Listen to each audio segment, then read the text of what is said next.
இயேசு கிறிஸ்துவின் இனிதான நாமத்தினாலே இந்த 2வது மாதத்திலே முதல் நாளிலே பிரியமானவர்களே, உங்களை வாழ்த்துகிறேன். கர்த்தர் சென்ற மாதம் முழுவதும் உங்களை காத்து வழிநடத்தி வந்தார் என்பதை இயேசுவின் நாமத்தினாலே நான் விசுவாசிக்கிறேன். இந்த மாதத்தின் வாக்கு யோவான் 11:40 வசனத்திலே ஆண்டவர் சொல்லியிருக்கிறார், நீ விசுவாசித்தால் தேவனுடைய மகிமையை காண்பாய். இந்த மாதம் மகிமையின் மாதமாக கர்த்தர் நமக்கு ஆசீர்வாதமாய் கொடுத்திருக்கிறார்.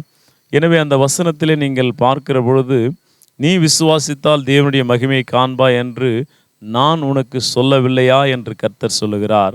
எனவே ஆண்டவராகிய தேவன் நமக்கு சொல்லியிருக்கிற வார்த்தைகளை நாம் நினைவு கூறுகிற பொழுது, வாக்குத்தத்தங்களை நினைவு கூறுகிற பொழுது, ஆண்டவர் எவ்வளவு ஆசீர்வதித்தார், இனியும் ஆசீர்வதிப்பார் என்ற விசுவாசம் நமக்குள்ளாய் வர வேண்டும். எனவே பிரியமானவர்களே, இந்த மாதம் மகிமையின் மாதமாக நீ விசுவாசித்தால் தேவனுடைய மகிமையை காண்பாய் என்று ஆண்டவர் வாக்கு கொடுத்திருக்கிறார். விசுவாசிப்போம். ஜெபத்திலே உறுதியுள்ளவர்களாய், ஜெபத்தில் எதை கேட்பீர்களோ அதை நான் உங்களுக்கு தருவேன் என்று ஆண்டவர் சொல்லியிருக்கிறார். விசுவாசியுங்கள், தேவனுடைய மகிமையை காண பிரயாசப்படுங்கள். மோசே ஆண்டவருடைய மகிமையை காண பிரயாசப்பட்டான். எனவே நீங்களும் உங்கள் குடும்பத்தாரும் கர்த்தருடைய மகிமையை காண பிரயாசப்படுகிறவர்களாக இருக்க வேண்டும். அதற்கு நாம் முதலாவது ஜெபிக்கிறவர்களாக இருக்க வேண்டும். ஜெபத்திலே நடக்கிற குடும்பங்களாய், ஜெபத்திலே நீங்கள் நடக்கிறவர்களாக இருக்க வேண்டும். ஆண்டவர் இங்கே சொல்லுகிறார், லாசருவை குறித்து, மரித்தவன் வைக்கப்பட்ட இடத்திலிருந்த கல்லை எடுத்து போட்டார்கள். இயேசு தம்முடைய கண்களை ஏறெடுத்து, பிதாவே, நீர் எனக்கு செவி கொடுத்தபடியினால் உம்மை ஸ்தோத்தரிக்கிறேன் என்று ஆண்டவர் அங்கே சொல்லுகிறதை பார்க்கிறோம். எனவே உங்களுக்கு தடையாயிருக்கிற கல், இது உங்கள் வாழ்க்கையில் உங்களை மேலே வரவிடாமல் மூடியிருக்கிற கல் எடுத்து போடப்பட வேண்டும் என்று சொன்னால், நீங்கள் ஆண்டவரை விசுவாசிக்க வேண்டும்.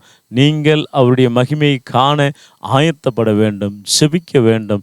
2வது, ஆண்டவருடைய வார்த்தைக்கு கீழ்ப்படிய வேண்டும். லாசருவை ஆண்டவர் அழைக்கிறார், வெளியே வா என்று சொல்லி.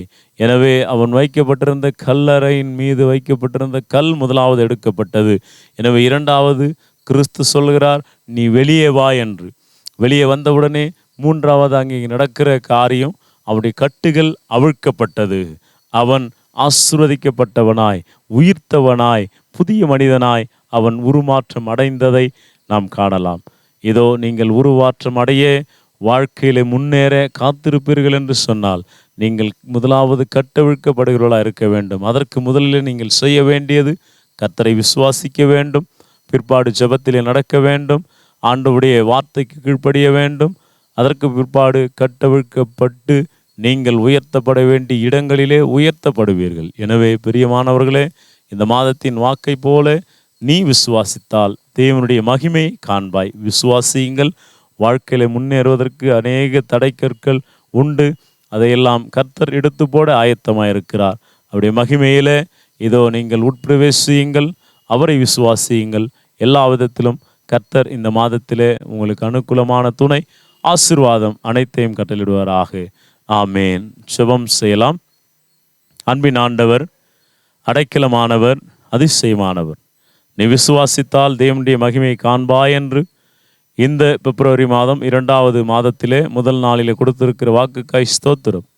இதோ உம்முடைய வாக்கை பெற்றுக்கொண்ட பிள்ளைகள் ஒவ்வொருவரும் மீது விசுவாசம் வைத்து உம்முடைய மகிமையை காண காத்திருக்க ஆண்டவர் கிருபை தாரும். அப்படி ஜெபத்திலே நடக்கிறவர்களுக்கு, உம்முடைய வார்த்தைகளுக்கு கீழ்ப்படுகிறவர்களுக்கு இதோ கட்டவிழ்க்கப்பட்டு இதோ உயர்வையும் ஆசீர்வாதத்தையும் கட்டளிடுவீர் என்று சொல்லி விசுவாசிக்க ஆண்டவர் கிருபை தாரும். இந்த மாதம் முழுவதும் பிள்ளைகள் நினைக்கிற காரியங்கள், இதோ ஆசீர்வாதங்கள் அனைத்தும் அவர்கள் வந்து சேரட்டும் என்று மீட்பரும் இரட்சகருமாகிய இயேசு கிறிஸ்துவின் நாமத்தின் வழியாக செபிக்கிறேன் பிதாவே. ஆமேன், ஆமேன்.